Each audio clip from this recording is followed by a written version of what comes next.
Bonjour tout le monde, c'est un plaisir de vous souhaiter la bienvenue à ce grand gala virtuel des prix d'excellence en architecture, une initiative de l'Ordre des architectes du Québec, édition 2021, une deuxième édition en format virtuel et on vous accueille, vous l'avez peut-être remarqué, deviné avec l'image d'accueil, nous sommes en plein hall d'entrée des bureaux de l'Ordre des architectes du Québec, on est à Montréal, dans le Vieux-Montréal, c'est un superbe plateau qui a été aménagé dans le respect des règles sanitaires, vous l'aurez deviné. Mais on a les petits papillons puis la fébrilité et le plaisir d'être en compagnie de collègues et de toute une équipe. Vraiment, bienvenue tout le monde, bienvenue sur notre plateau.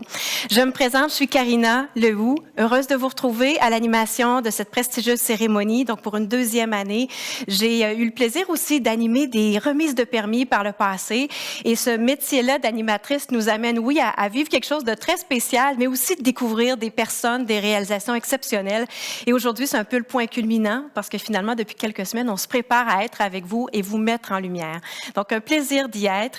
Puis, j'ai le goût de débuter par une confidence puis des félicitations en même temps parce que, vous savez, je dis que c'est une deuxième édition en format virtuel.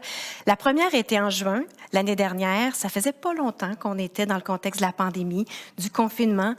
Je veux et je tiens à saluer le leadership de l'Ordre des architectes. Il n'y avait pas beaucoup de galas qui étaient organisés d'envergure provinciale en direct avec des membres du jury en direct il y a un an. Donc ça a été génial et vous avez fait la différence aussi parce que vous avez participé au gala.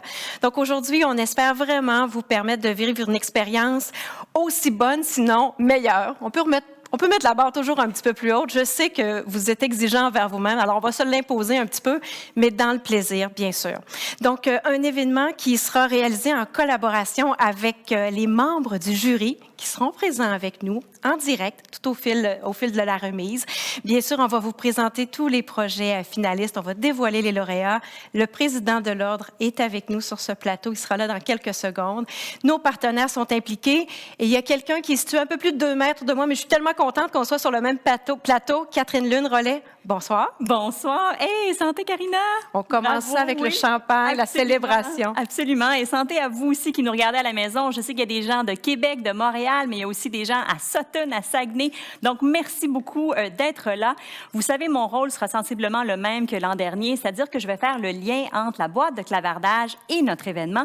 Et je vous donnerai aussi des informations supplémentaires sur les firmes lauréates de ce soir. Je suis allée espionner vos comptes de médias sociaux, voir ce que vous aviez écrit ou partagé dans les derniers mois. Donc, je pourrais vous relater ça. Mais je ne sais pas si vous vous souvenez, l'an dernier, moi, j'étais restée sagement dans mon solarium. On va pouvoir voir une photo à l'écran bientôt, d'où je co-animais donc cet événement-là. On nous voit. Alors, je voulais juste vous montrer que, comme vous tous, à un moment donné, dans cette pandémie, on a travaillé sur le coin de notre table de cuisine avec une boîte de pommes pour mettre notre ordinateur. Et Karina avait eu la chance, elle, d'être dans les bureaux de STGM, donc à Québec. Donc, très heureuse d'être encore une fois dans ces magnifiques bureaux de l'Ordre aujourd'hui. Si on revient sur la boîte de clavardage, je dois vous dire, moi aussi j'ai une confidence à vous faire, que depuis un an, évidemment, j'ai animé plusieurs événements virtuels, mais je n'ai jamais retrouvé, j'oserais dire, cette douce folie qui s'était emparée de la boîte de clavardage l'an dernier. Et là, je le vois déjà, là, c'est encore la même chose cette année. Et ça me fait vraiment plaisir parce que vous vous saluez les uns les autres, vous vous félicitiez. Il y avait même des gens qui avaient partagé des recettes de cocktails. Alors, je trouve que vraiment, vous êtes une communauté extraordinaire et ça fait vraiment plaisir de vous lire comme ça, de cette façon-là. J'espère que ça sera aussi effervescent cette année pour garder le thème du champagne. D'ailleurs, si vous voulez parler de notre événement dans vos médias sociaux, merci de ne pas oublier de mentionner le mot-clic qui est archi-fier, fier étant au pluriel 2021, archi-fier 2021. Et ça, c'est autant bon pour Facebook, Instagram ou Twitter. Et dans quelques minutes, on va commencer à remettre les 16 prix et distinctions. Et Karina, si je ne me trompe pas, ces prix sont remis depuis 1978. Absolument, c'est exactement ça. Et les prix qu'on remet, ils sont là pour venir récompenser les meilleures réalisations architecturales et souligner la contribution essentielle des architectes et de vos clients au cadre bâti. Cette année, 55 projets ont été présentés au jury. Ils les ont tous analysés et au moment des délibérations, il y a 25 projets qui ont été désignés finalistes et ce sont ces projets finalistes qui ont été soumis au vote du public. Et en désignant un projet finaliste, le jury souhaitait souligner les qualités du projet qui ont fait l'objet de nombreux échanges en cours de délibération. Les finalistes, donc, des projets qui ont retenu l'attention davantage du jury. Et quant aux distinctions, que sont-elles, Karina? Bien, les distinctions sont là pour venir souligner l'implication d'architectes et de non-architectes aussi envers la qualité architecturale. Et il y a 25 candidatures qui ont été soumises cette année. Et je vous rappelle que pour une 3e édition, il y a une politique qui a été mise en place pour analyser les candidatures, pour désigner les lauréats. Donc, c'est un processus auquel on peut faire confiance, qui est rigoureux, qui est rodé. Et maintenant, futurs lauréats. Je sais que vous êtes fébriles, vous avez hâte de savoir si vous gagnez. Qu'est-ce que vous allez recevoir en signe de votre mérite, Catherine Lune? Alors, voilà, c'est le trophée haute marque œuvre du designer industriel Claude Moffett.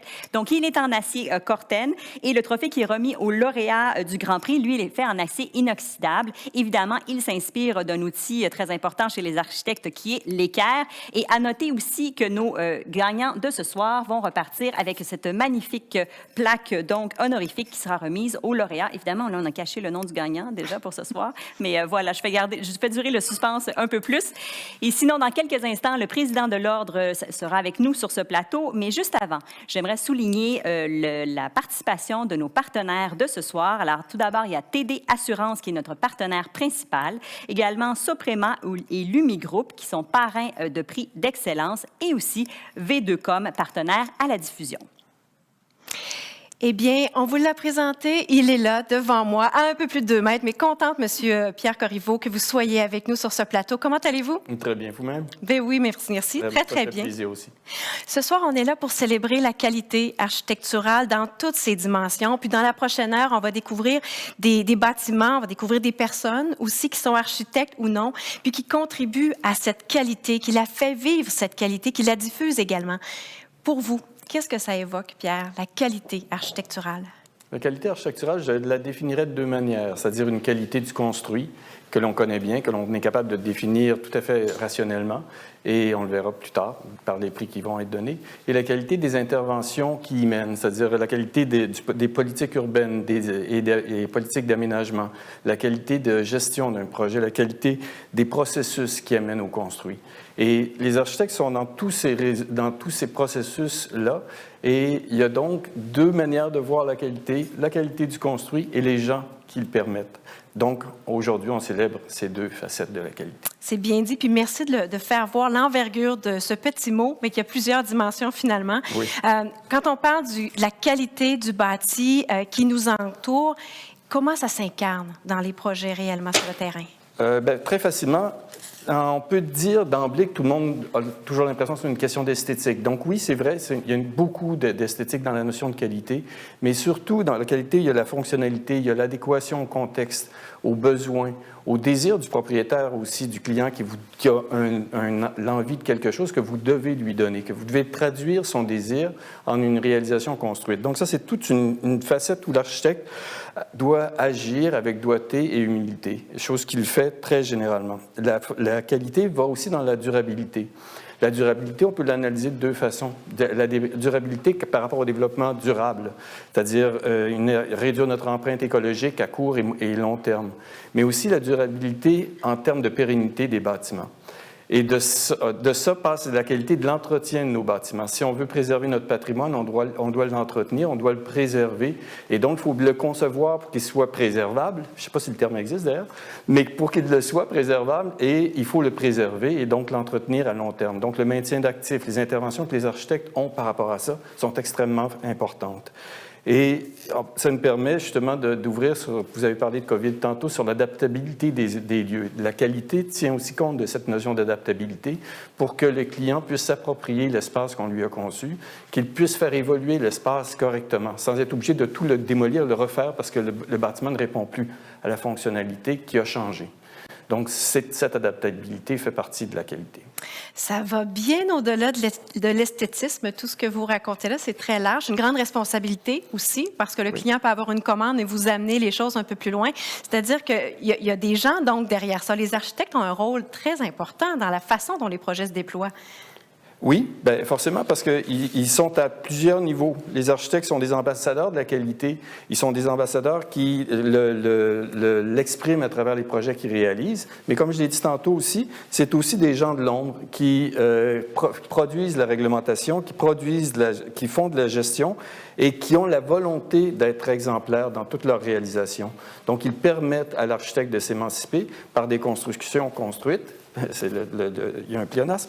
Et ils permettent de diffuser la qualité, d'œuvrer pour qu'elle devienne une norme accessible à tous. C'est très important, cette accessibilité à tous. Qu'elle soit vue non pas comme une dépense, mais bien comme un investissement, la qualité à court, moyen et long terme. Donc, les architectes pratiques sous secteur méritent parfaitement notre attention. Je pense que c'est important de le mentionner. Il y a aussi les collaborateurs, les partenaires, les citoyens. Il y a des maires qui sont dans ça, qui ne sont pas des architectes, mais qui sont des non-initiés initialement, mais qui s'initient par la force des choses, par la conviction qu'ils ont que leur cadre de bâti est important et que la qualité de ce cadre bâti est fondamentale pour leur propre qualité de vie. Et c'est un peu cela qu'on va aussi saluer aujourd'hui. Vous mettez la table à la distinction ambassadeur de la qualité qu'on va remettre dans quelques instants ensemble. J'en profite peut-être pour souligner, merci M. Corriveau, Pierre, d'avoir pris le temps de nous parler de ça. Au courant du gala virtuel, on va vous présenter 4 distinctions, les 4 distinctions de l'ordre. Bien sûr, il y aura le prix de la relève, la médaille du mérite, le prix engagement social, puis on débutera par celui d'ambassadeur de la qualité. J'en profite pour vous dire que cette remise des distinctions, elle fait suite à un appel de candidature qui a été lancé par l'Ordre. Tous les dossiers ont fait l'objet d'une analyse par un comité de sélection qui est composé de membres du comité des prix. Alors, je vais vous nommer ces gens-là.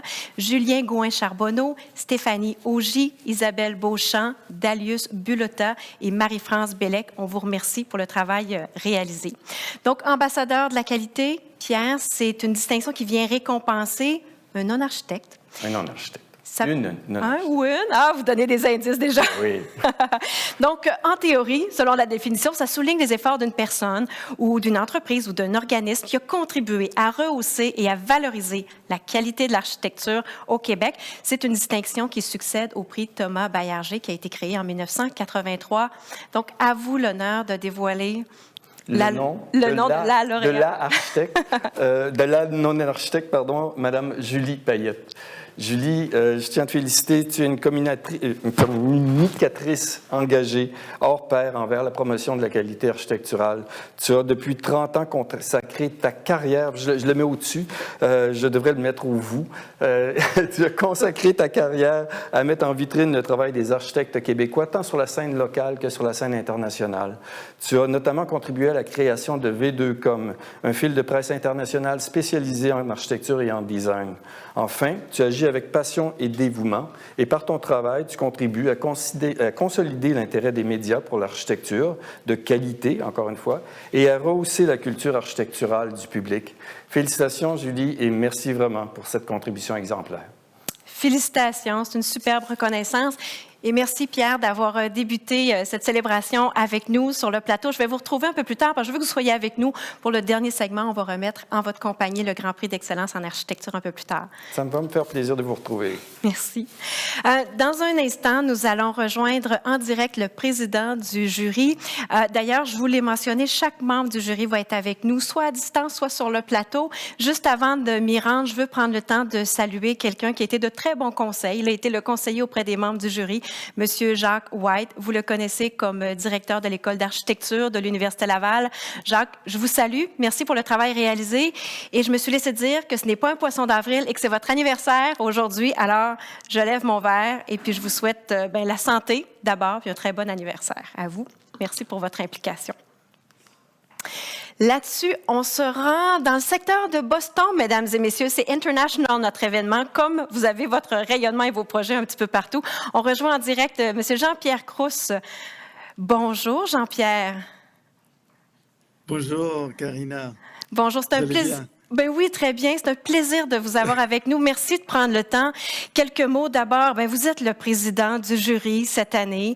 Vous êtes celui qui dirigeait le bureau Barclay et Crous également. Je veux le mentionner quelques mots sur votre parcours. Là, chacun des membres du jury, vous avez tout un bagage. Un bureau qui a vu le jour en 1994. C'était du côté de Paris. Et quelques années plus tard, le bureau, le siège social, je ne sais pas si je peux dire, s'est déplacé à Lima, au Pérou. Mais Lima, c'est chez vous. Vous êtes né là. Vous avez grandi là, vous avez fait vos études en architecture à Lima, puis vous les avez complétées des études supérieures du côté de Milan, en Italie. Donc, vraiment un regard, une perspective des travaux sur plusieurs continents. Et là, vous nous parlez du secteur de Boston parce que vous enseignez ces temps-ci du côté de l'université Yale. Donc, bravo pour cet engagement, puis partager votre expérience et votre perspective. J'aimerais vous entendre d'ailleurs sur une chose quand on a eu l'occasion d'échanger dans les derniers jours ensemble. Vous m'avez dit, Karina, pour moi, dans ma pratique, c'est important de créer de l'intérieur vers l'extérieur. Donc, de d'abord m'intéresser au bien-être des personnes avant l'esthétisme, qui fait partie tout de même, on s'entend là, sur des magnifiques projets que vous avez réalisés avec vos collègues. Avec cette perspective-là, comment est-ce que vous avez abordé, Jean-Pierre, la dernière année, le contexte de la pandémie? Comment avez-vous géré cette crise-là, si je peux dire? Oui, bon, ça a été très difficile. J'étais au Pérou à ce moment-là. Et donc, le Pérou a beaucoup souffert pendant la pandémie. Mais au-delà de ça, ce qui me réjouit dans notre pratique, c'est que quand on pense l'architecture depuis l'intérieur, et puis en pensant à l'usage, à la qualité de vie, à la générosité dans l'architecture, on se rend compte que ce sont toutes des choses qui ont très bien été, disons, qui ont bien servi pendant la pandémie. C'est-à-dire que on essaie d'offrir toujours plus d'espace, plus de générosité, plus de lumière, plus de ventilation naturelle dans nos projets. Et d'ailleurs, l'un de nos restaurants qu'on a fait, c'était le premier à ouvrir après la Finement? première vague, Oui. suite disons, aux qualités de l'environnement. C'est-à-dire que c'était un restaurant tout ouvert, ventilé naturellement. Donc, ça coïncidait avec les exigences de la pandémie.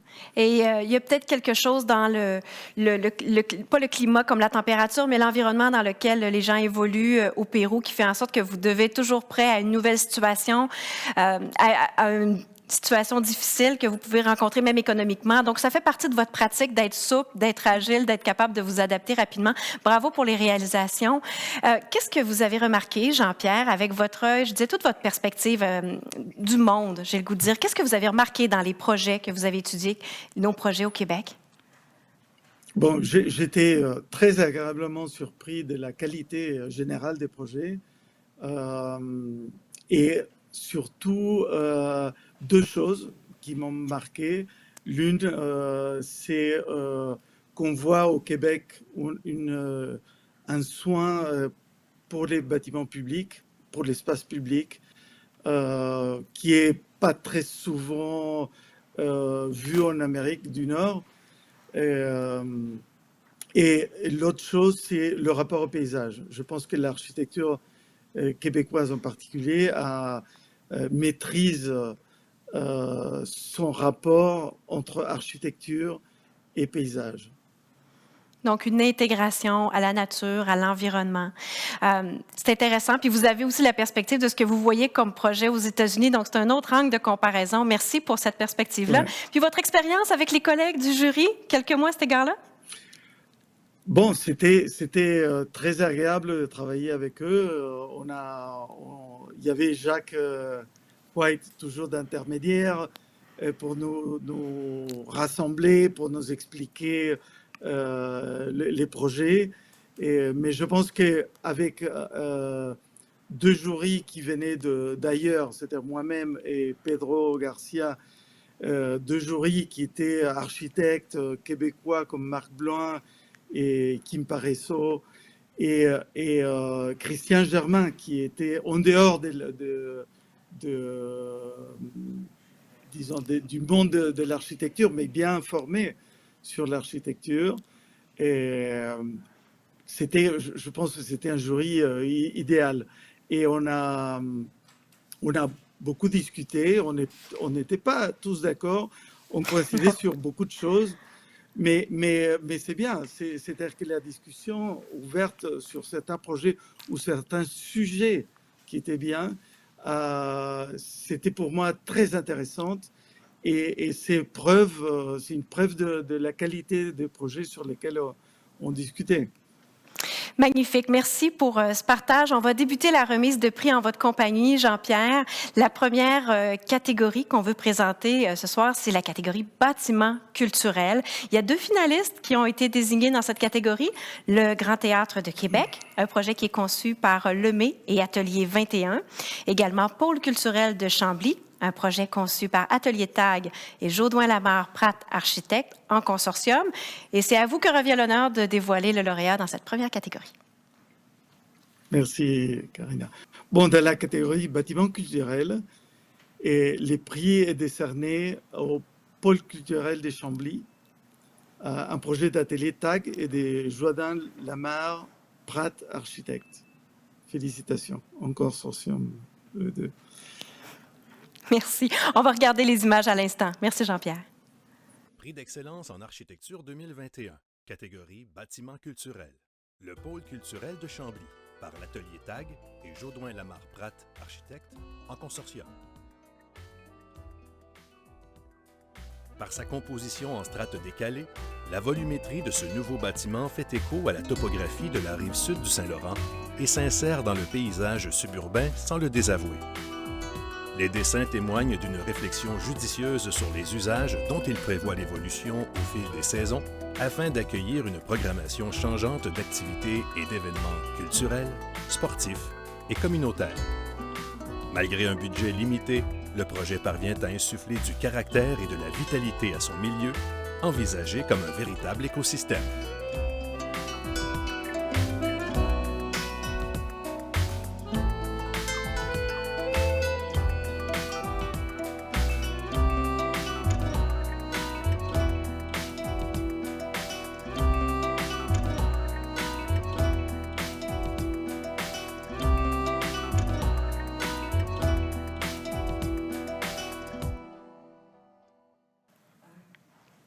Félicitations à ce premier lauréat. On enchaîne tout de suite ensemble, Jean-Pierre, avec la catégorie bâtiment institutionnel public. Et il y a 3 finalistes dans cette catégorie qui est présentée d'ailleurs en collaboration avec Soprema. Premier finaliste, l'agrandissement de l'école primaire Montmartre, un projet conçu par TLA Architectes.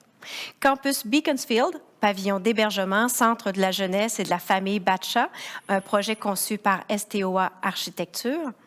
Et pavillon d'accueil à la base de plein air de Sainte-Foy, un projet conçu par Patriarche. À vous l'honneur, Jean-Pierre. Bon, sur les bâtiments institutionnels publics, j'ai l'honneur d'annoncer que le prix de l'excellence est décerné au pavillon d'accueil à la base de plein air de Sainte-Foy, un projet des Patriarches. Félicitations encore. Prix d'excellence en architecture 2021, catégorie bâtiment institutionnel et public. Le pavillon d'accueil de la base de plein air de Sainte-Foy, par Patriarche.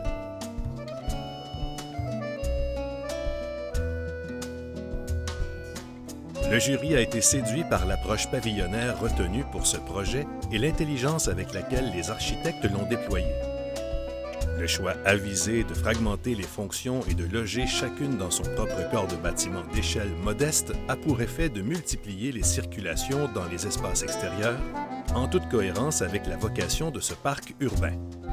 Savamment disposés sur le site, les volumes et leurs entrées entretiennent une relation attentive avec les espaces extérieurs, dont l'aménagement efficace contribue aussi à l'exemplarité du projet.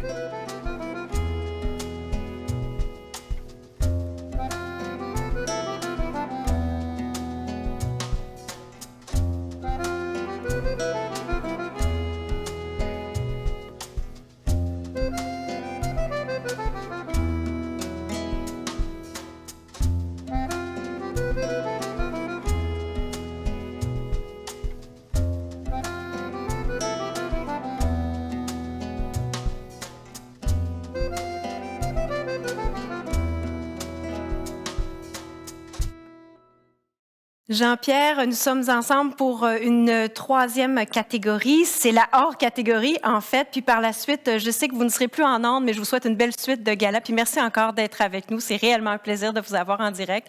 Donc, hors catégorie, 3 finalistes. Belvédère de la Côte, Sillery, un projet conçu par Daou Lestage. MSO, un projet conçu par Studio Jean Verville. Et Patinoire du Parc des Saphirs, un projet conçu par ABCP Architecture. À vous l'honneur, Jean-Pierre. Bon, dans les œuvres hors catégorie, les prix d'excellence est décerné à la Patinoire du Parc des Saphirs, un projet des ABCP Architecture. Prix d'excellence en architecture 2021. Projet hors catégorie, la Patinoire du Parc des Saphirs par ABCP Architecture.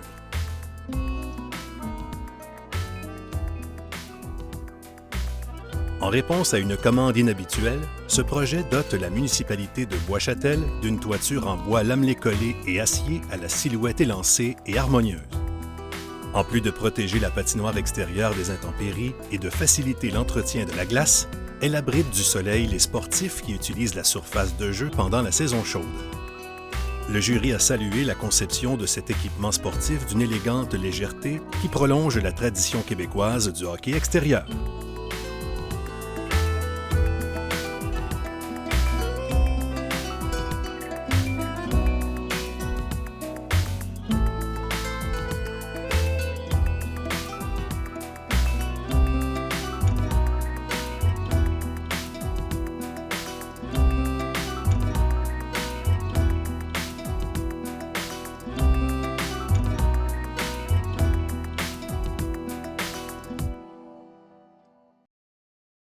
Alors, de retour pour vous dire qu'effectivement, je pense que je ne m'étais pas trompée, vous êtes une communauté absolument extraordinaire. D'abord, vous êtes 300 branchés actuellement et effectivement, le clavardage, ça explose. C'est vraiment beau de vous lire. Alors, le premier qui a brisé la glace, c'est Peter Danakas du groupe de Lumigroup, l'un de nos partenaires. Donc, merci d'avoir brisé la glace et de nous avoir salués.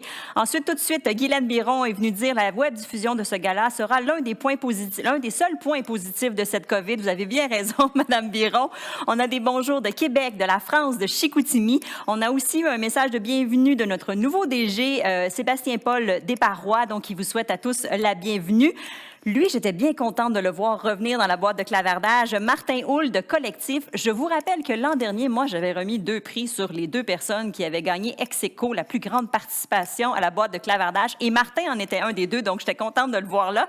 Et je vous le dis tout de suite que Mme Odile Roy est en liste parce qu'elle est très, très active jusqu'à maintenant. Donc, si vous avez envie de peut-être remporter un de mes prix, vous avez de la compétition déjà qui se passe actuellement. Sinon, on a Éric Pelletier qui a dit qu'il faisait des très bons martinets. Il y a déjà quelqu'un qui ont dit « OK, dès que la COVID est finie, je m'en viens chez vous ». Et je dois dire que vraiment, la boîte a complètement explosé quand on a nommé cette première gagnante, donc Mme Julie Payette, quand on a annoncé son prix.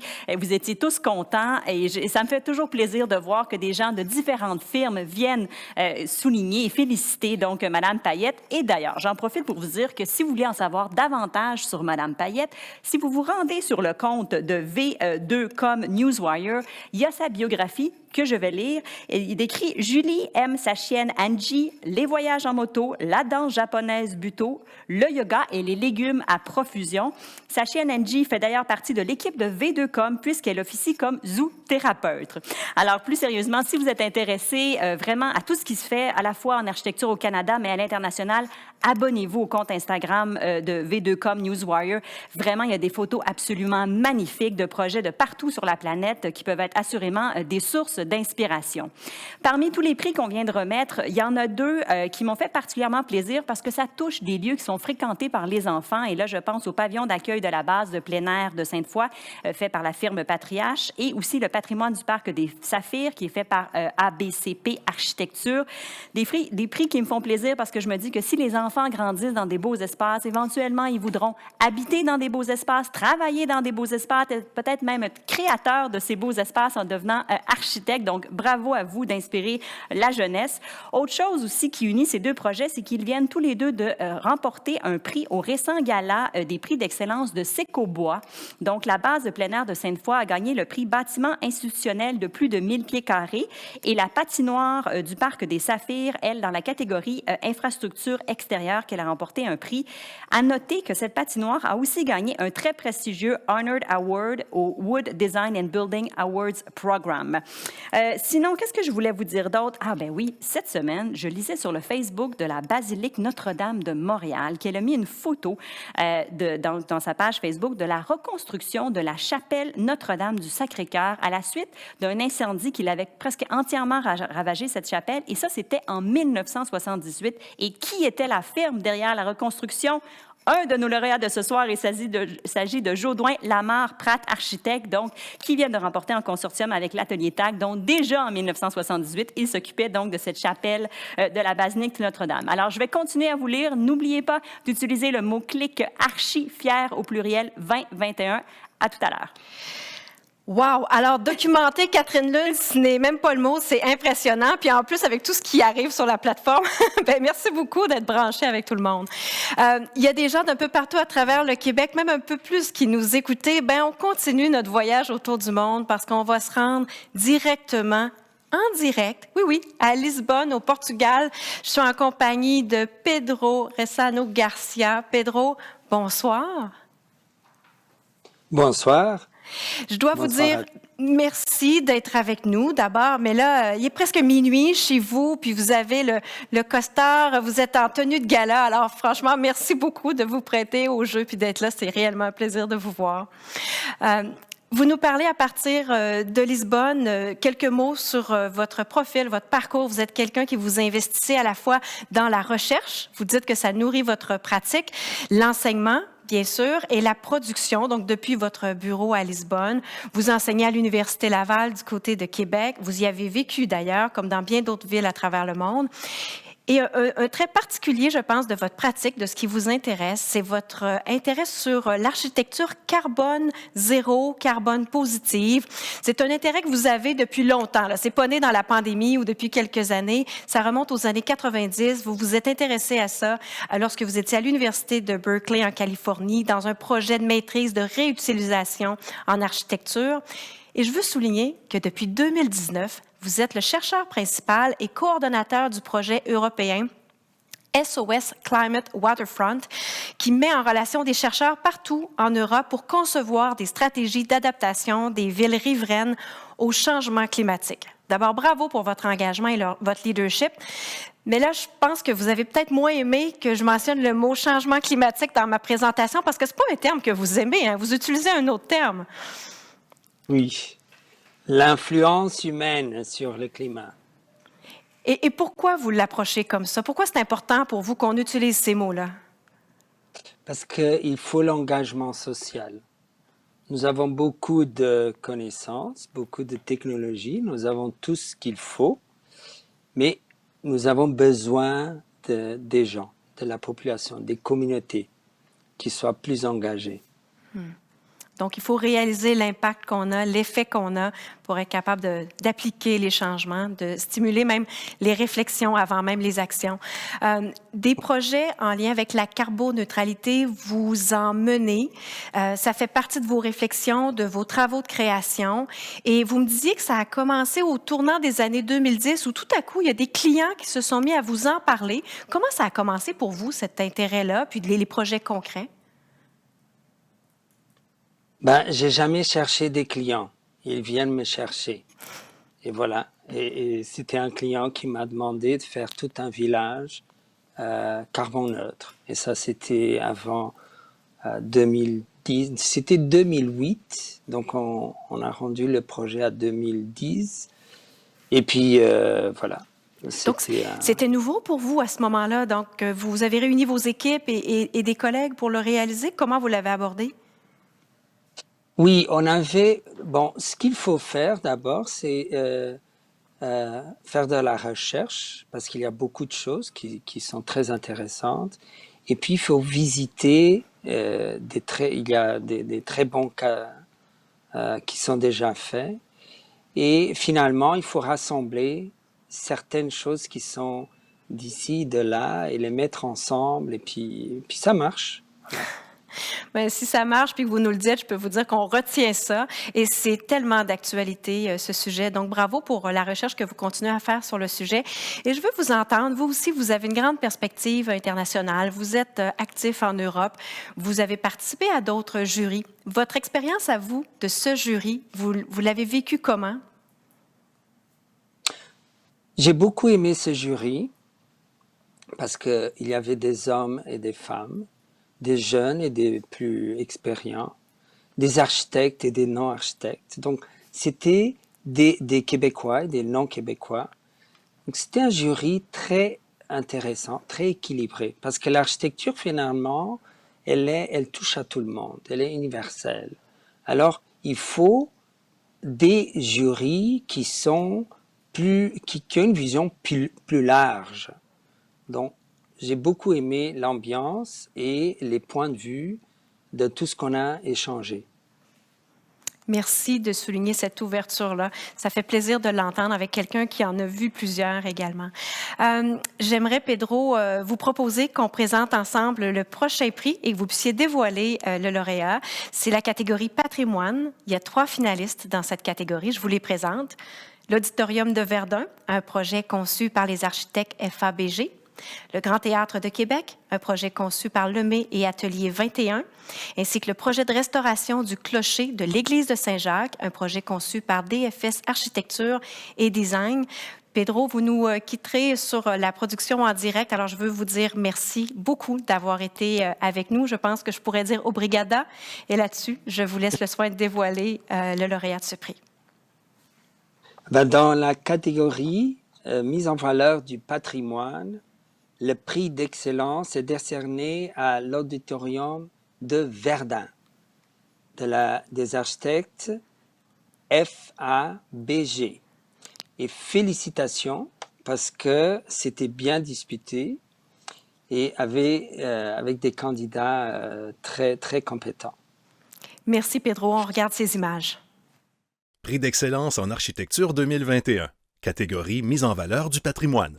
L'Auditorium de Verdun, par les architectes FABG.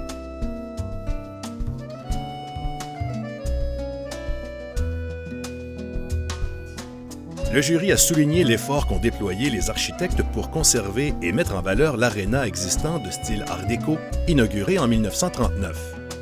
Alors que la commande initiale prévoyait la démolition du bâtiment, l'équipe de conception a su convaincre le client de sa valeur patrimoniale et de l'intérêt de le réhabiliter. On l'a délesté du parement métallique qui le recouvrait entièrement et on l'a soigneusement restauré.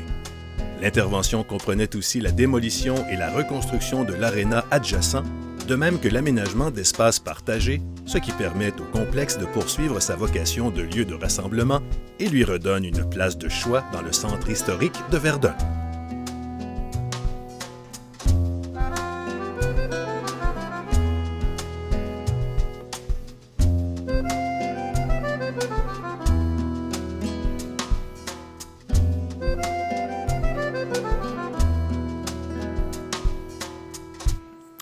Nous sommes de retour et j'ai un nouvel invité sur le plateau. Il est également membre du jury, Monsieur Marc Blouin. Bonjour. Bonjour. Merci d'être avec nous. Monsieur Blouin, vous le connaissez peut-être parce qu'il a été notre lauréat l'année dernière du prix Engagement social 2020. Vous êtes cofondateur de la firme Blouin Orzès Architectes et depuis 20 ans, plus de 20 ans, vous avez acquis toute une expérience, une expertise au nord du 55e parallèle. On n'y va pas souvent, mais vous êtes allé souvent au fil des années et on le dit, on le souligne, vous contribuez à l'épanouissement des communautés nordiques, particulièrement au Nunavik, ce qui était l'ancien Nouveau-Québec. Coudjouac, c'est le secteur qu'on visualise.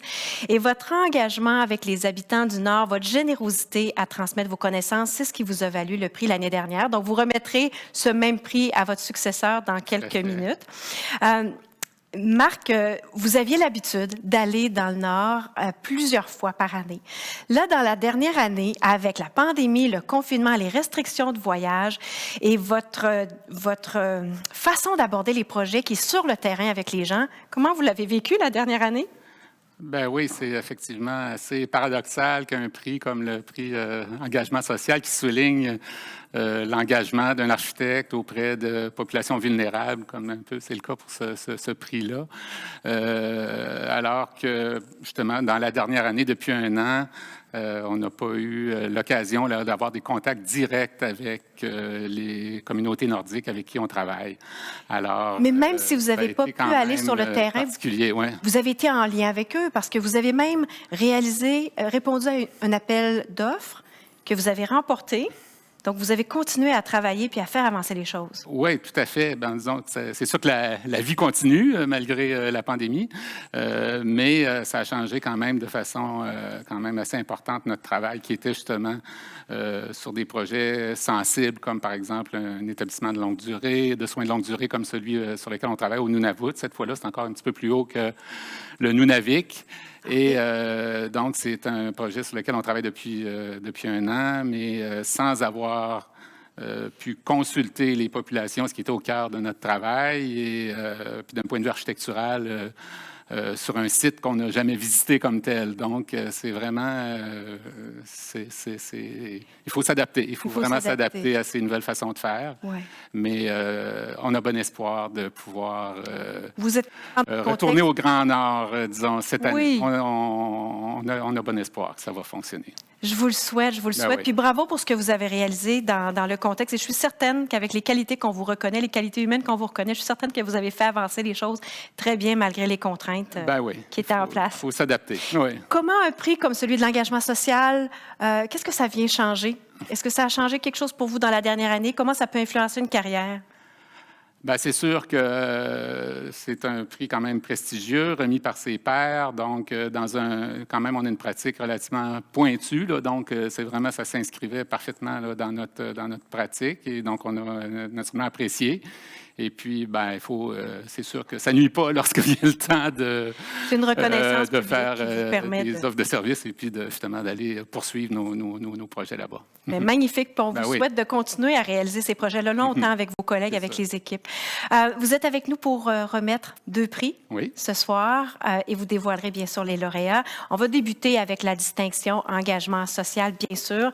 Je rappelle à tous que c'est une distinction qui est remise en collaboration avec Architecture sans frontières Québec, qui est le bras humanitaire de l'Ordre des architectes du Québec, qui vient récompenser un membre de l'Ordre pour sa sensibilité, vous l'avez bien dit, Marc, au bien-être de la collectivité ou pour sa contribution exceptionnelle à l'amélioration du milieu de vie de populations vulnérables. À vous l'honneur de nommer la personne lauréate et de nous la présenter.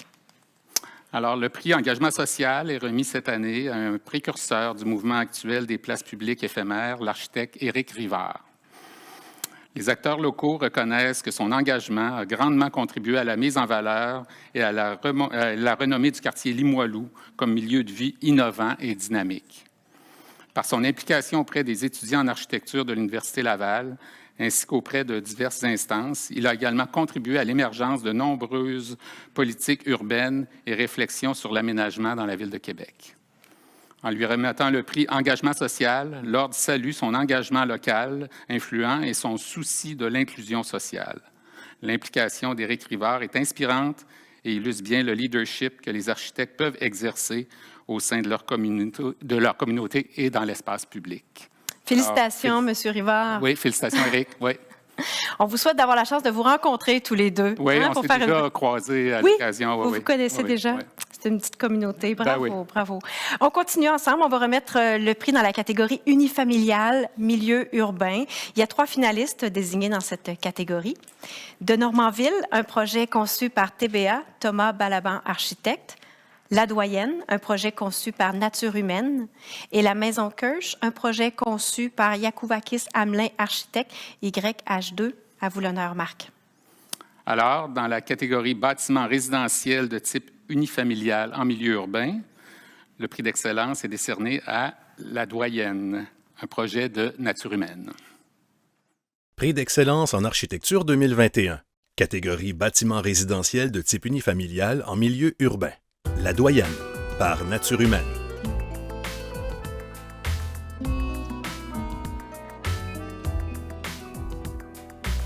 Derrière la façade de cette maison victorienne typique du square Saint-Louis se trouve désormais une résidence où les composantes d'origine, dont le majestueux escalier menant du rez-de-chaussée à l'étage, se conjuguent avec les éléments contemporains dans d'habiles jeux de contraste. L'exécution remarquable, qui se manifeste par des détails intérieurs soignés, et la relation exceptionnelle que la nouvelle construction à l'arrière entretient avec la ruelle contribuent à l'exemplarité de ce projet. Voilà une rénovation respectueuse, accompagnée d'un agrandissement généreux, où chaque composant conserve son autonomie pour former un tout harmonieux.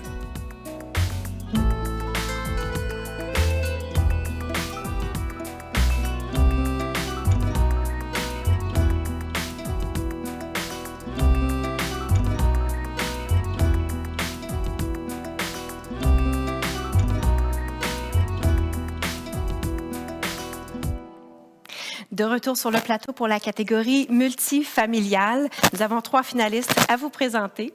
Habitation Saint-Michel, un projet conçu par SBTA. Maison Outremont, un projet conçu par ACDF Architecture. Et le village WVW, un projet conçu par Adopt Architecte. Marc, merci encore d'avoir été avec nous. À vous l'honneur pour le lauréat. Alors, dans la catégorie bâtiments et ensembles résidentiels de type multifamilial, le prix d'excellence est décerné aux Habitations Saint-Michel, un projet de SBTA.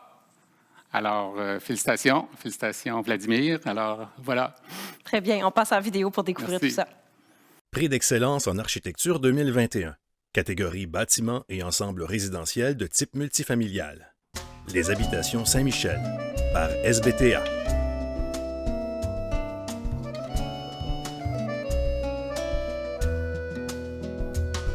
Les architectes qui signent cette réhabilitation d'un ensemble de logements abordables montréalais construits dans les années 1970 ont su cibler leurs interventions afin de bonifier significativement les espaces publics. L'aménagement d'une rue centrale partagée désenclave les îlots et les relie à la trame urbaine, tandis que l'ajout d'escaliers dynamise les relations entre les logements et les espaces extérieurs dans l'esprit des ruelles montréalaises. Les jeux chromatiques de la maçonnerie et des escaliers contribuent à l'animation des lieux et brisent la monotonie d'autrefois. Cette réhabilitation enrichit les liens entre les logements et leur environnement tout en élevant le sentiment de sécurité du milieu.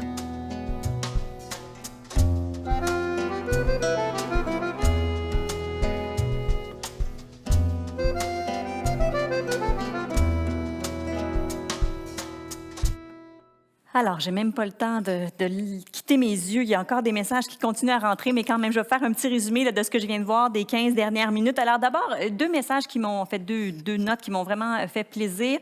Il y a Laurent Mercure qui a dit « Bravo à tous les stagiaires et jeunes architectes qui participent au projet. Effectivement, grâce à vous, entre autres, on gagne des prix. Donc, merci beaucoup d'être là. » Également, Alexandre Harton, il faudrait mentionner les talents des photographes qui ont su mettre en valeur ces réalisations. Vous avez tout à fait raison. Aussi, on a un bonjour de la Côte-Nord. Donc, Paul Franqueur nous dit « Je suis à Galix et je vous regarde. » Merci, Madame Franqueur, d'être là. Ensuite, il y a André Perrotte, Martin Palardi, Nicolas Marié, Karine Fauché-Lamontagne qui ont très apprécié les propos et l'entrevue, Karina, que tu as fait avec M. Garcia. Et là, vraiment, ça a été une vague d'amour quand l'Auditorium de Verdun a gagné. Donc, il y a même des gens qui ont dit « Verdun Love ». Raphaël Fischler, donc de l'École d'architecture de l'Université de Montréal, a félicité les gagnants. Et là, on a eu plusieurs commentaires dans ce sens-là. Christine Plouffe a dit « C'est important de ne pas détruire les bâtiments historiques. Bravo aux architectes d'avoir pu garder ce bâtiment et de l'avoir mis en valeur. » Également, Anne-Marie Blais a dit « J'adore la mixité des époques dans le projet. » Donc, vraiment, continuez à nous écrire. C'est vraiment très, très intéressant de vous lire. Et sinon, au niveau des notes que j'avais prises sur nos gagnants qu'on vient de mentionner, d'abord, je dois vous dire que j'ai eu un moment d'émotion quand j'ai fait mes recherches et que je me suis rendue sur la page Facebook de la firme Nature Humaine, parce que ceux qui viennent de gagner donc le prix unifamilial milieu urbain pour la doyenne, parce qu'ils viennent d'installer leur bureau chez mon ancien cordonnier Gigi. Alors Gigi, c'est un personnage du plateau Montréal absolument extraordinaire et ça me faisait vraiment plaisir de savoir qu'il lui rendait hommage en disant merci Gigi d'avoir existé parce que lui, il est là depuis des années sur le plateau. Et vraiment, je vous le dis, là, si vous n'êtes jamais entré dans sa cordonnerie, il n'aurait jamais gagné un prix de l'Ordre des architectes parce que rien n'avait bougé dans sa cordonnerie depuis au moins 40 ou 50 ans. temps. Donc, et je trouvais ça très beau qu'ils lui rendent hommage à ce cher Gigi. Donc, maintenant, leurs bureaux sont là. D'ailleurs, si vous cherchez un emploi, Nature Humaine est à la recherche, je passe le message comme ça, d'un chargé de projet, stagiaire en architecture ou architecte qui travaillera principalement au développement de plusieurs projets résidentiels de type maison unifamiliale et multilogement. Depuis l'esquisse jusqu'à la livraison du projet, je vous souhaite de belles candidatures. Et sinon, si vous désirez en savoir davantage sur Éric Rivard, qui vient donc de remporter ce prix, cette distinction engagement social. Alors, si vous voulez en savoir davantage, vous vous rendez sur son compte Twitter, où là, on peut lire qu'il est papa de 3 enfants. Et là, compte tenu des mesures à Québec, on vous souhaite bonne chance pour les 2 prochaines semaines avec les 3 enfants à la maison, qu'il est très impliqué dans Limoilou, qu'il adore son quartier, qu'il aime faire du ski et qu'il retweet souvent les propos du secrétaire au transport américain Peter Buttigieg, entre autres en lien avec le transport durable. Alors voilà, je continue de vous lire. Merci d'être là. Non, mais c'est une chronique divertissante, Catherine. Comme les mondanités architecturales. Nous autres, on se retient de rire sur le plateau parce qu'on est à 2 mètres, mais à peine, donc c'est agréable. Merci des contributions puis des recherches. On continue ça dans quelques minutes. Et là, sur ce plateau, nous a rejoint Kim Parizeau. Bonjour, Kim. Bonjour, Karina. Un plaisir de vous avoir avec nous, Kim, qui est bien connue, je dirais. Vous avez remporté l'année dernière la distinction relève en architecture. En même temps, j'ai le goût de dire, je ne sais pas si vous faites encore partie de la relève de par toutes les réalisations qu'on vous reconnaît. Quelques mots sur votre parcours. Vous avez d'abord décroché un diplôme technique en design d'intérieur pour par la suite faire vos études en architecture. Ça vous a amené du côté du Danemark pour un séjour d'études à l'Académie royale des beaux-arts. Et de là est venue une certaine influence et vous parlez aujourd'hui, je pense que vous tenez au terme de la nordicité, c'est ce qui vous inspire dans vos travaux. Vous avez fondé Appareil Architecture en 2010, donc bientôt 10 ans après avoir travaillé dans de grands bureaux. Reçu plusieurs récompenses. Je ne ferai pas toute la liste, mais je souligne 2016, talent émergent au prix d'excellence du magazine Canadian Architect. Et on vous connaît un projet particulièrement, je pense, médiatisé qui va voir le jour cet été parce que la construction a commencé, les B-Side Cabins, les petites maisons de villégiature dans le secteur de Lanaudière. Donc, bravo pour cette réalisation-là qui est d'envergure et qui rayonne. Puis, ça m'amène peut-être à m'intéresser avec vous à la notion de qualité. Tantôt, Pierre Corriveau parlait des différentes dimensions de la qualité. Pour vous, c'est quoi la qualité en architecture? C'est une grande question, là. Je pense qu'il y a plusieurs réponses à la qualité en architecture. Je dirais que la qualité en architecture, c'est le fun que ça soit pluriel aussi. C'est le fun qu'il y ait plusieurs facettes à la qualité en architecture.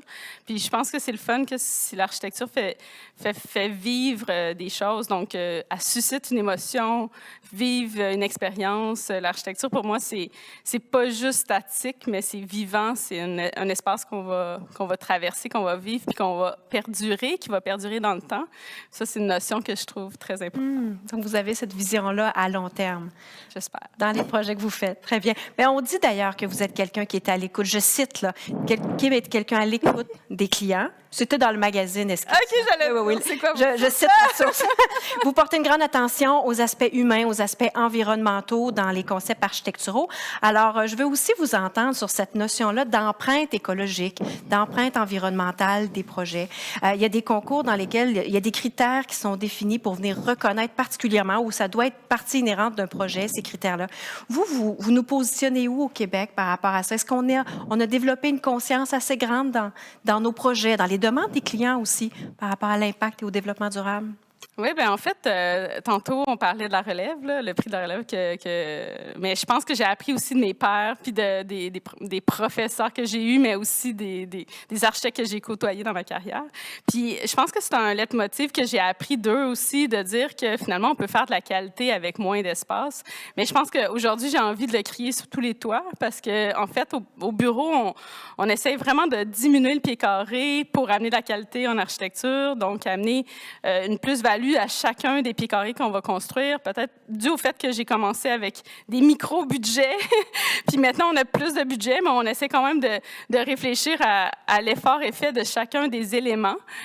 Puis je pense qu'il y a beaucoup d'architectes qui le font, puis tant mieux, en fait, de plus en plus de le réfléchir. Puis en fait, de réduire notre empreinte, ça part de là, donc ça part du début du projet, ça part de notre intention, puis ça part aussi d'une éducation, finalement, qu'on doit faire encore. Et pensez-vous qu'on est est à cette étape-là d'évangélisation, d'informer? Je ne sais pas si le terme évangélisation, c'est un terme qui pourrait être péjoratif, là, mais je pense que on veut que l'architecture, ça soit appropriable. Puis on veut que les gens aillent voir les architectes, que ça soit pour une rénovation intérieure. Puis tant mieux s'il y a encore des nouvelles relèves qui vont prendre ma place en tant que relève bientôt. Puis ces nouvelles relèves-là vont faire des plus petits projets, mais qui vont éveiller quand même une conscience de l'importance de la réflexion derrière l'architecture. Puis après, bien, quand on fait des plus gros mandats, c'est aussi les donneurs d'ouvrage qu'on doit conscientiser sur le pourquoi de réfléchir à chacune des échelles, donc incluant le mobilier, là, incluant de l'architecture. Ah, c'est intéressant. On pourra poser la question à Christiane Germain tantôt, qui sera sur le plateau. Elle aura une perspective complémentaire. Oui, certainement. Je veux juste vous demander, en terminant, ça a été comment votre expérience sur le jury? Est-ce que vous ameniez le point de vue de la relève? Est-ce que c'est cette posture-là que vous avez choisi d'adopter? Bien sûr que j'amenais le côté plus jeune, dynamique. J'essayais de mettre un peu, bousiller leur réflexe, amener un peu d'une réflexion sur quasiment le contraire, c'est à certains endroits. Okay. Mais je pense que c'était vraiment pour susciter les discussions. Puis je pense que tout le monde était vraiment à l'écoute. Fait que moi aussi, j'ai beaucoup appris dans le processus. Magnifique. Mon expérience. Bravo pour votre implication. Merci. Je vous garde avec moi pour remettre certains prix et on va les remettre dans la catégorie unifamiliale en milieu naturel. Je vous laisserai dévoiler le lauréat, bien sûr, mais avant, bien sûr, avec vous, on va révéler qui reçoit cette distinction cette année de relève en architecture.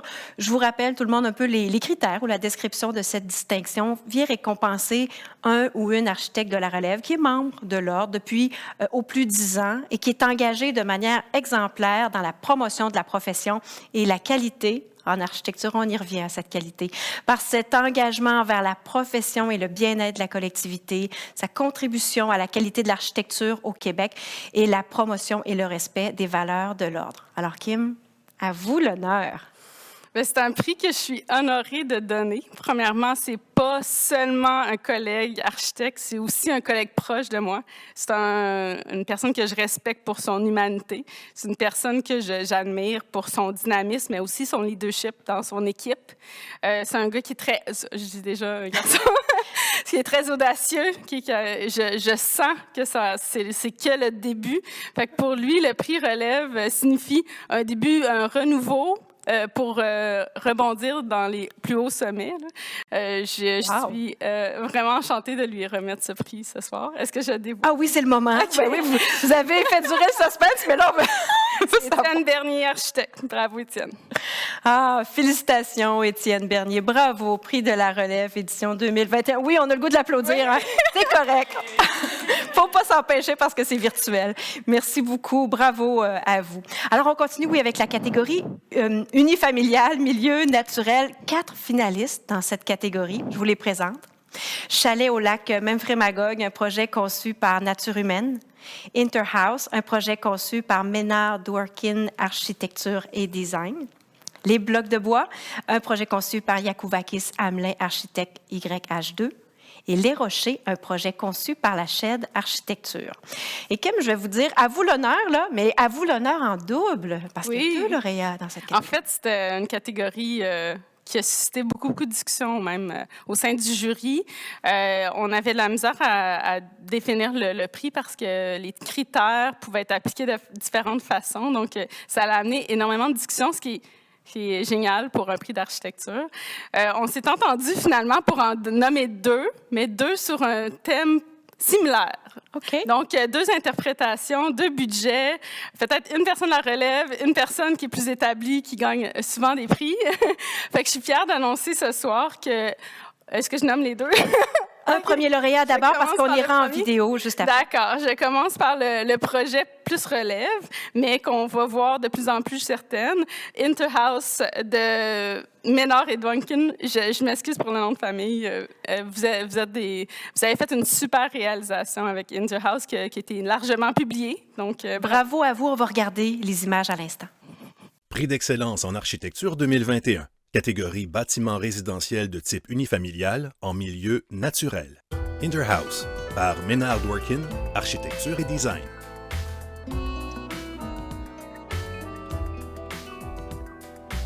Cette résidence secondaire des Laurentides séduit par une intégration exemplaire à son environnement forestier, dans la simplicité formelle admirable d'un volume bas et compact auquel on accède de plein pied.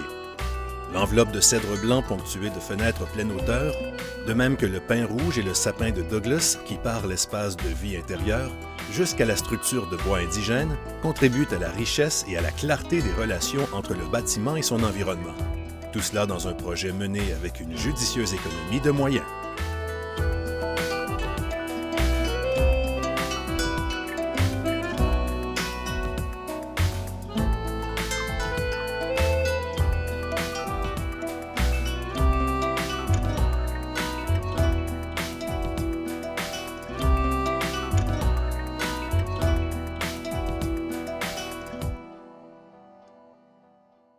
Kim, avant de dévoiler l'autre lauréat, est-ce que c'est plus stressant être sur le plateau à annoncer des lauréats ou être à son bureau pour peut-être être nommé il y a un an relève en architecture? Je pense que c'est plus stressant, ça. C'est une autre expérience. Je vous laisse le soin de dévoiler donc le deuxième lauréat. Oui, bien, j'espère qu'eux, en tout cas, sont super fébriles et contents de recevoir les prix. C'est mes anciens patrons. C'est des gens que j'admire encore, qui gagnent des prix tous les ans quasiment. Je suis enchantée de leur remettre moi-même un prix YH2 pour les blocs de bois. Bravo.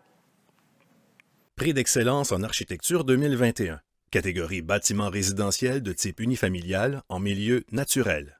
Les blocs de bois, par Yakouvakis Samelin, architecte, YH2.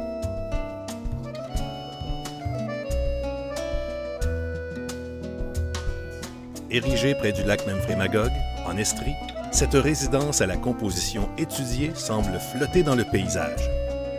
Un premier volume rectangulaire se pose tel un pont sur le sol forestier, alors qu'un second s'avance en porte-à-faux au-delà du socle pour abriter une terrasse. Le projet juxtapose une variété de matériaux, le bois de cèdre, le verre, la brique, sans perdre en clarté.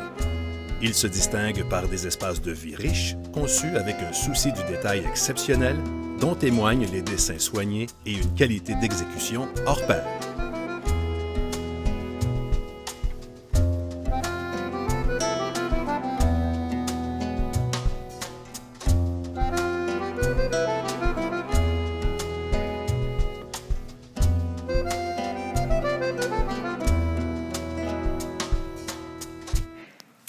Et on poursuit en bonne compagnie. Bonsoir, Christiane Germain. Bonsoir. Un plaisir de vous avoir avec nous. Quelques mots. Je pense que vous êtes bien connue, mais tout de même, je trouve important de prendre le temps de vous présenter.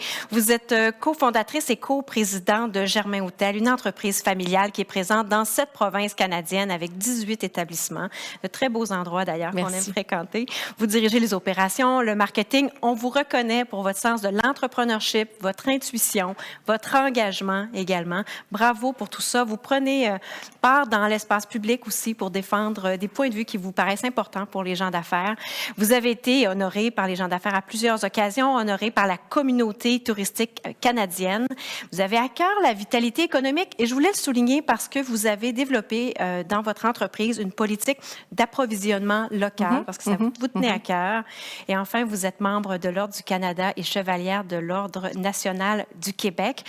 Et là, on va l'ajouter parce que je pense que les gens vous voient régulièrement à la télé depuis 2 ans dans l'œil du 4 ans déjà. 4 ans déjà? 4 ans déjà. C'est la 5e année. Ouais. Wow! Et là, les tournages viennent de se terminer. Oui, c'est ça. Et la diffusion débute lundi soir. Alors, vous avez vécu différentes expériences comme femme d'affaires, comme donneur d'ordre aussi. On pourrait y revenir tantôt, cette perspective-là. Comme membre du jury, vous n'êtes pas architecte. Alors, comment avez-vous vécu l'expérience? J'ai adoré ça. Vous savez, la vie, parfois, nous fait des petits cadeaux. Et surtout cette année, c'est une année qui a été particulièrement difficile pour notre industrie. Alors, je vous dirais que participer à ce jury a été une très belle expérience, un beau cadeau de la vie. J'ai vraiment adoré. J'ai beaucoup appris, évidemment. Mon œil n'était pas du tout formé architecte, mais probablement que par mon expérience, au fil des années, j'ai développé un œil, puis j'ai été à même de participer à des discussions et j'ai vraiment eu la chance de faire partie d'un jury dont les membres étaient tous et toutes très, très généreux. Alors, non, ça a été formidable. En tout cas, je peux vous dire que votre présence au sein du jury a fait l'unanimité. De façon individuelle, tout le monde à qui je parlais dans les derniers jours ont salué votre contribution. C'est gentil. On a fait une belle équipe. Bon, bravo, bravo. Je veux vous entendre avec votre perspective de donneur d'ordre. Donc, même si vous n'êtes pas architecte, vous avez à prendre des décisions, à orienter des budgets aussi. Alors, comment vous abordez l'architecture, le design? Comment vous l'abordez, vous, comme chef d'entreprise? Bien, premièrement, ça a toujours été, pour nous, ça a toujours été une priorité de travailler avec des architectes, des bureaux d'architectes, des designers. Ça donne énormément de qualité à ton produit. Et on a souvent l'habitude de penser que parce qu'on travaille avec un architecte, ça va coûter plus cher. Et l'expérience nous a démontré que finalement, si on donne les bonnes commandes, si on énonce clairement ce qu'on veut, bien, il y a moyen justement d'avoir des ouvrages de grande qualité, puis faits avec des architectes de qualité, à des coûts qui sont très, très corrects. Alors, nous autres, ça a toujours été pour nous une priorité et ça nous a aidés parce que travailler avec des artisans locaux, c'est pas quelque chose qu'on a décidé dans la dernière année. Ça fait partie de notre ADN. Ça a toujours été une priorité pour nous. Et de travailler avec des architectes, ça nous aide justement à recruter les bons artisans, les bonnes personnes. Alors, c'est un beau travail d'équipe. Votre discours a été davantage peut-être popularisé dans la dernière année, l'importance de l'achat local, de soutenir nos talents, mais visiblement, c'est au cœur de votre vision d'affaires depuis toujours. Depuis toujours. Dans votre famille? Depuis toujours. Ouais. Je me plais à dire que tous les meubles qui sont faits dans nos hôtels sont faits au Québec, dans une firme de Plessisville. Et c'est quand mon père a ouvert son premier restaurant en 62, c'était cette même firme-là qui a fait ces meubles. Alors, l'atelier s'est transmis de génération en génération et on a toujours continué à travailler avec eux autres. Parce qu'il y a des gens comme vous qui voulaient travailler avec eux. Absolument. Merci d'avoir raconté cette histoire-là. Puis ça donne encore plus le goût, la fierté d'aller chez vous aussi comme client. Je pense que ces histoires-là doivent circuler. Bon, on entre dans notre remise de prix parce qu'on pourrait en parler longtemps avec plaisir. Bien sûr, on va remettre plusieurs prix, dont le prix du public un petit peu plus tard. C'est important qu'on puisse le remettre avec vous.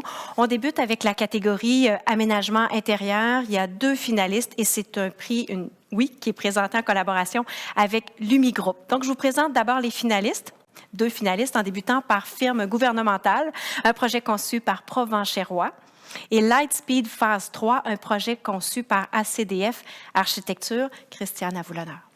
Alors, dans la catégorie aménagement intérieur, le prix d'excellence est décerné à Lightspeed Phase 3, un projet de ACDF Architecture.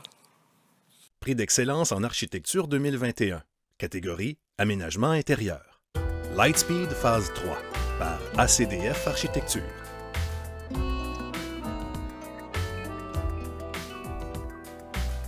Dans cette 3e des 4 phases d'un mandat d'aménagement de bureaux pour l'entreprise montréalaise Lightspeed, les architectes ont réussi à créer une intrigante variété d'ambiance dans un espace déjà fort expressif. Leur stratégie se fonde sur des jeux d'éclairage dynamique, une habile modulation d'échelle des espaces, des formes anguleuses ou courbes et des contrastes de teintes où le blanc et le noir dominent. On a su tirer pleinement profit du bâtiment historique en insérant avec justesse une intervention mesurée qui se distingue aussi par sa grande qualité d'exécution.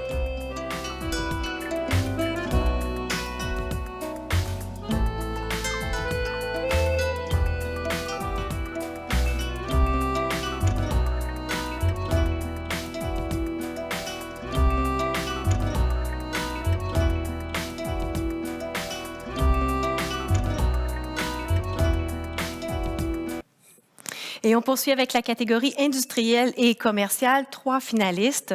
Forena Cité Thermale, un projet conçu par Blouin Tardif Architecte. Hôtel Taj Rishkesh, un projet conçu par Yakouvakis Hamelin Architecte YH2. Et le marché public de Sainte-Foy, un projet conçu par Fugère Architecture et CCM2. Christiane? Alors, dans la catégorie bâtiments commerciaux et industriels, le prix d'excellence est décerné à Forena Cité Thermale, un projet de Blouin Tardy, architecte. Prix d'excellence en architecture 2021, catégorie bâtiments commerciaux et industriels. Forena Cité Thermale par Blouin Tardif, architecte.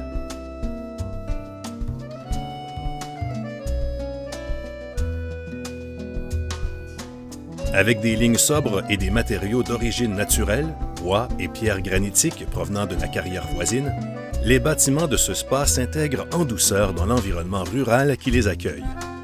Le jury a notamment apprécié l'aménagement soigné des espaces extérieurs et la création de parcours cohérents entre les différentes zones intérieures et extérieures. De la réflexion globale sur l'expérience des lieux jusqu'au détail du mobilier, l'ensemble dégage une impression de qualité et de détente qui est en phase avec le programme.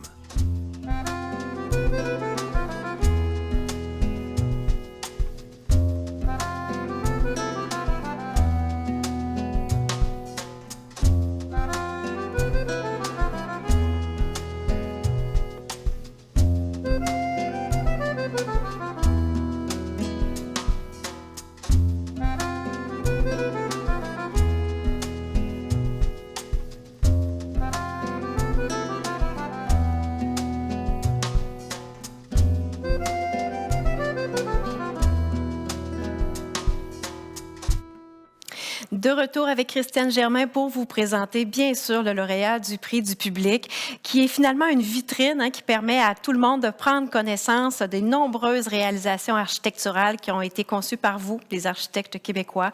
C'est aussi un espace de sensibilisation à la qualité en architecture et à la variété de projets dans lesquels vous êtes impliqués. Christiane, il y avait 25 projets qui ont été donc désignés par le jury, soumis au vote du public. On m'a donné les chiffres tantôt, plus de 4000 personnes ont voté du 1er au 21 mars. Et je vous laisse nous dire quelques mots sur ce prix du public avant de dévoiler le lauréat. Bien, je pense que c'est un prix très important. Puis je pense que c'est une façon, les gens qui ont voté, c'est une façon de dire à quel point l'architecture est importante pour notre environnement de tous les jours et à quel point on en veut encore plus de l'architecture de qualité. Alors, j'espère que le signal est bien reçu et c'est ça, on aime ça, avoir un environnement qui est beau autour de nous. Alors, le prix du public 2021, je suis honorée, vraiment, de le décerner au projet de réfection de l'enveloppe du Grand Théâtre de Québec, réalisé par Lemay et Atelier 21. Félicitations. Grand prix d'excellence en architecture 2021. La réfection de l'enveloppe du Grand Théâtre de Québec, par Lemay et Atelier 21.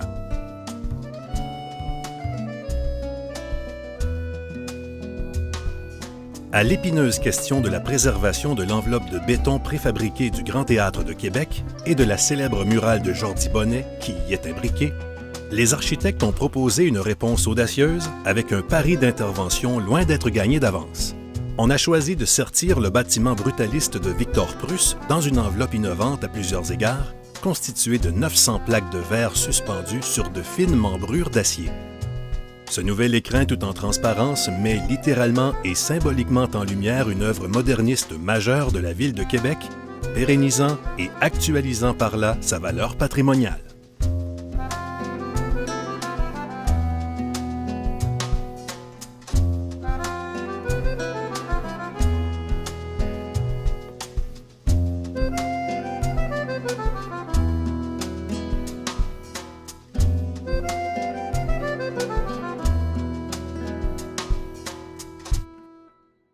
Alors, écoutez, j'essaie de vous donner des nouvelles de ce qui se passe dans la boîte de clavardage, mais je dois vous dire très honnêtement que vous m'avez eu. Il y a tellement de choses qui se passent en même temps que j'ai même pas réussi à trouver qui serait mon lauréat de ce soir, à savoir celui qui a le plus participé, parce que ça défile, ça défile, ça défile, mais c'est magnifique de vous voir, donc vous féliciter les uns et les autres. Entre autres, c'est très intéressant, Julie Payette, donc une de nos lauréates de ce soir, a dit « Très fière de tous les architectes, vos projets sont d'envergure internationale. Quelle évolution depuis 20 ans. » Vous avez bien raison, Madame Payette. On a même eu un bonjour bonjour du Maroc et un de la Guadeloupe. Plein de gens ont souligné aussi les propos pertinents de Kim Parizeau. Alors, merci beaucoup d'avoir été aussi participatif ce soir. Ça m'a fait vraiment plaisir de vous lire. Et en terminant, peut-être quelques petites notes sur donc des firmes, des recherches que j'ai faites. Alors, d'abord, peut-être un nouveau prix que je pourrais inventer, la page Facebook la plus jet-set d'une firme architecturale. Eh bien, cette page, le prix serait assurément remis à la firme d'Étienne Bernier parce que dès qu'on y arrive, on trouve une vidéo qui souligne le bon travail de 3 de leurs stagiaires en architecture qui viennent de finaliser leurs examens d'admission à l'Ordre des architectes. Alors là, vous me direz, OK, ils ont fait une petite vidéo. Non, mais attendez, c'est Arnaud Soli, l'humoriste lui-même, qui félicite personnellement chacun de ces stagiaires-là. Donc, en fait, de ces gens-là, des stagiaires en architecture qui viennent donc de voir leur examen. Donc, effectivement, je crois que c'est un bon truc de ressources humaines. Tu sais, on dit comment on fait pour garder les millénarios à l'intérieur de nos entreprises. Bien, vous engagez un humoriste ou vous lui demandez de nous faire un petit message personnalisé. Je suis certaine que vos employés vont rester avec vous. Donc, bon flash. Sinon, écoutez, ce projet de Interhouse, donc, a vraiment fait une grande couverture internationale, donc, de cette firme Ménard Dworkin. J'ai vu qu'il y a eu des mentions dans des articles à la fois de Dwell, Azure, même Architectural Digest en Russie, El Décor en Italie. Il est même nominé comme édifice de l'année par Arch Daily. Donc, bravo à vous. Si vous avez envie de rire un bon coup, alors rendez-vous sur le compte YouTube de ACDF Architecture. Eux aussi, ils ont fait des vidéos. En fait, c'est un peu une tradition qu'ils font de faire des vidéos de Noël au lieu d'envoyer des cartes virtuelles. Et cette année, ils ont eu un très bon flash. Alors, la vidéo commence. Et là, on dit 2020 a été une année marquante. Nos bureaux ont été désertés et la nature a repris son cours. Parce que je vous rappelle qu'il y a 6 mois, on voyait tellement de vidéos virales où les animaux revenaient prendre possession des villes. Les dauphins étaient à Venise dans les canaux à nouveau. Alors, ils ont eu ce flash de mettre à l'intérieur de leur bureau des animaux. Mais attention, ce ne sont pas des chats et des chiens. Je vous dévoile pas le punch. Vous irez voir la vidéo, mais c'est vraiment intéressant à regarder. Donc, c'est un très beau clin d'œil. Sinon, si vous aimez la cartographie, aussi un autre très beau flash de Atelier 21. Donc, si vous rendez sur la page contact de leur site web, ils ont mis une carte du Québec en indiquant partout où ils ont fait des projets, où ils ont participé à des projets. Donc, ça va, et là, c'est des petits points verts, là, vraiment partout à l'ensemble de la province. Et ça va du IGA de Cap-aux-Meules aux Îles-de-la-Madeleine, en passant par le Conseil de la Première Nation de Abitiwini à Picogan, en Abitibi. Donc, voilà, ça a été très inspirant de vous lire, de regarder ce que vous avez fait. Ça a été une année, je sais, très difficile, probablement pour tout le monde, mais bravo, merci de nous avoir inspirés. Et là, je vais terminer ma participation simplement vous dire que si vous avez envie d'en savoir davantage sur tous les défis qui ont été relevés par les lauréats de ce soir, bien, dans le numéro de Esquisse du mois de juin, on pourra avoir plein d'informations donc sur nos lauréats de ce soir. C'est donc apparaître en juin. Bravo aux membres, aux artisans ainsi qu'aux annonceurs qui contribuent à la qualité de cette publication. Là, je me sens là. L'attaque. Mais après un événement comme ça, habituellement, on a de l'adrénaline. Je pense que toi, tu en as pour 5 jours. J'ai de l'information. Écoutez, j'avais encore 3 pages de notes à vous donner. Mais là, je veux me terminer. Une passionnée, c'est comme ça. Effectivement. Donc, maintenant, vers Pierre, vos impressions de ce gala? Ben, écoute, premièrement, toi, parce que franchement, c'est impressionnant. Vraiment, vous êtes excellentes, les deux. Je vous félicite, c'est vraiment très agréable. C'est une animation qui est vraiment le fun à suivre. Puis, je remercie les autres, tous les membres du jury qui sont venus l'un à un défiler avec leurs propres préoccupations. J'ai trouvé ça vraiment intéressant, vraiment beau à voir. Forcément, les projets, on a à être fiers, les Québécois, de ce que nous produisons. On doit, encore une fois, remercier les créateurs, mais aussi remercier ceux qui les appuient, les clients, les donneurs d'ouvrages, ceux qui concourent de toutes sortes de manières à la qualité de ces projets-là. Vraiment, je pense qu'on est entre de bonnes mains. On a encore du travail à faire, beaucoup de travail à faire au niveau gouvernemental, à toutes sortes de points de vue, mais on est entre de bonnes mains et je pense que ça va bien. Ben, je ne vous dirai pas que ça va bien aller parce que je pense qu'on l'a trop entendu. C'est galvaudé, ça. Non, mais l'énergie est bonne. L'énergie est bonne. L'énergie est bonne. Ça. Puis peut-être un petit mot pour saluer un nouveau directeur général qui est entré officiellement en fonction. Aujourd'hui même. Aujourd'hui même. Aujourd'hui même, on s'est dit, tiens, tant qu'à faire un poisson d'avril, on va le faire en grand. Alors, je suis obligé de vous dire, messieurs les récipiendaires, mesdames les récipiendaires, malheureusement, c'était un poisson d'avril. Ça, c'est pas vrai. Il n'y en a pas de prix d'excellence, c'est pas vrai. C'était un poisson d'avril. Ah non, c'est pas vrai. L'excellence, elle est là. Vous êtes bien récipiendaire. Et effectivement, on a aussi un excellent candidat qui est devenu le nouveau directeur général. Ça, c'est pas un poisson d'avril. Ça non plus, c'est pas un poisson d'avril. En tout cas, ça va faire jaser sur les réseaux sociaux. C'est parce qu'on n'a pas arrêté de nous dire que c'est des poissons d'avril. Mais je l'ai croisé tantôt. Il est là. Il est là. Il est très jeune, il est très dynamique, il est très intéressé à remplir ses nouvelles fonctions. Sébastien Desparois, qui était l'ancien directeur de la pratique au sein de l'Ordre depuis plusieurs années déjà, qui remplace Jean-Pierre Dumont. Qui va pas nous quitter, en fait, qui reste avec nous comme directeur des affaires juridiques et secrétaire de l'Ordre. Jean-Pierre, qui est à titre de directeur de secrétaire de l'Ordre en 2000. Donc, ça fait 2021. Ça fait 21 ans qu'il est au sein de l'Ordre des architectes. 2008, devenu directeur général, retourne à ses premières amours aujourd'hui même et est remplacé par Sébastien. Donc, un changement de rôle, mais une continuité parce que tous les deux... Une totale continuité. Les deux s'apprécient, les deux travaillent ensemble depuis des années et les deux s'enrichissent mutuellement. Et je pense que cette énergie qui a donné ses preuves, on le voit bien depuis quelques années. Merci de saluer leur implication à tous les deux. Ouais. Pierre, vous êtes avec nous parce que dans quelques minutes, on veut bien sûr dévoiler le Grand Prix d'excellence en architecture, mais on va faire durer le suspense un petit peu parce qu'il nous reste bien sûr une quatrième, si tout le monde a bien compté, là, il nous reste une quatrième distinction à remettre et c'est la médaille du mérite. Donc, quelques mots pour vous dire que la médaille du mérite, elle est remise depuis 1951 et l'Ordre rend de cette manière hommage à un ou une architecte qui s'est démarqué pour l'ensemble de sa carrière. Donc, la médaille du mérite, elle est décernée pour récompenser un engagement envers la profession ou une contribution exceptionnelle à l'évolution de l'architecture au Québec ou une contribution à la qualité de l'architecture au Québec. Pierre, à vous l'honneur de dévoiler le nom de la personne qui reçoit cette médaille du mérite. Et c'est M. Denis Lemieux, architecte de la fonction publique québécoise, que je salue et que je félicite. Denis Lemieux s'est dévoué au sein de la fonction publique à l'amélioration de la qualité de l'architecture et du cadre bâti au Québec. Il a entre autres coordonné le développement et l'adoption d'un agenda 21 de la culture pour le Québec, inspiré de l'agenda 21 de la culture mondiale. Il a collaboré au démarrage de la plateforme d'innovation Design Montréal à la Ville de Montréal et à la transformation de Design Montréal en un bureau du design actif et performant. Il a agi à titre de conseiller privilégié pour l'élaboration de l'agenda montréalais 2030 pour la qualité et l'exemplarité en design et en architecture. Il a cofondé le Festival des Jardins contemporains de Métis. Et en fait, c'est la deuxième fois que M. Lemieux reçoit une distinction de l'Ordre, parce qu'en 2009, il avait été récipiendaire du prix Action 2009. Et donc, il a une certaine suite dans les idées. Il réussit à continuer d'évoluer, puisque 2009, c'est quand même un certain nombre d'années, 12 ans déjà. Et il reçoit aujourd'hui la plus haute distinction qu'on pouvait donner à quelqu'un, et ça va à quelqu'un qui, justement, travaille dans toutes les sphères de l'architecture. Eh bien, Monsieur Lemieux, sur ce plateau, on a tous un verre de champagne. Alors, on le lève à votre santé. Bravo pour une carrière magnifique et pour être une source d'inspiration. Avec le parcours que vous nous décrivez, c'était certainement déjà une grande source d'inspiration pour plusieurs.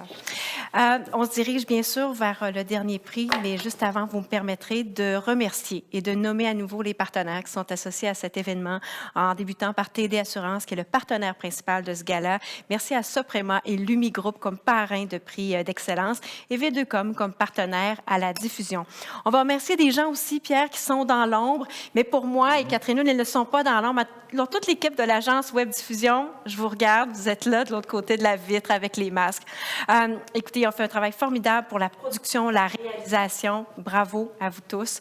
Merci à Factory l'agence. Les magnifiques vidéos que vous avez vues, ce sont eux, l'équipe de Factory l'agence, qui les ont réalisées. Ils ont également contribué au graphisme. Merci.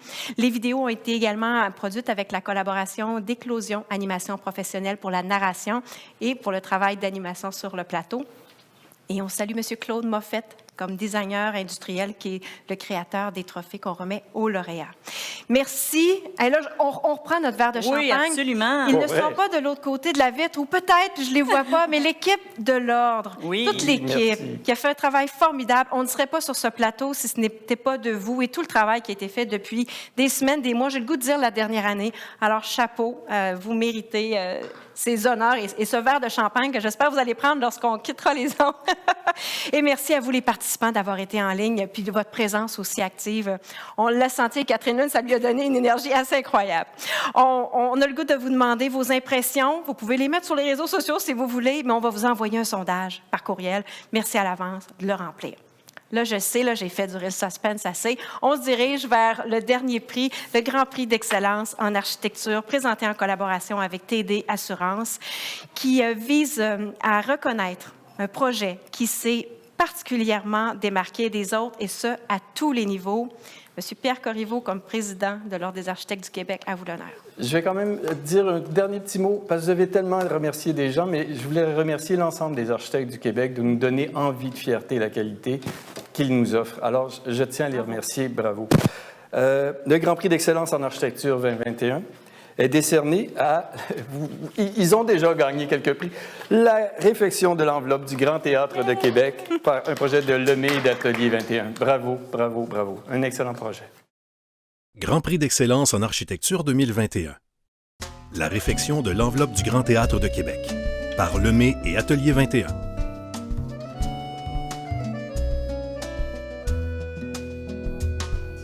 À l'épineuse question de la préservation de l'enveloppe de béton préfabriquée du Grand Théâtre de Québec et de la célèbre murale de Jordi Bonnet qui y est imbriquée, les architectes ont proposé une réponse audacieuse avec un pari d'intervention loin d'être gagné d'avance. On a choisi de sertir le bâtiment brutaliste de Victor Prusse dans une enveloppe innovante à plusieurs égards, constituée de 900 plaques de verre suspendues sur de fines membrures d'acier. Ce nouvel écrin tout en transparence met littéralement et symboliquement en lumière une œuvre moderniste majeure de la Ville de Québec, pérennisant et actualisant par là sa valeur patrimoniale.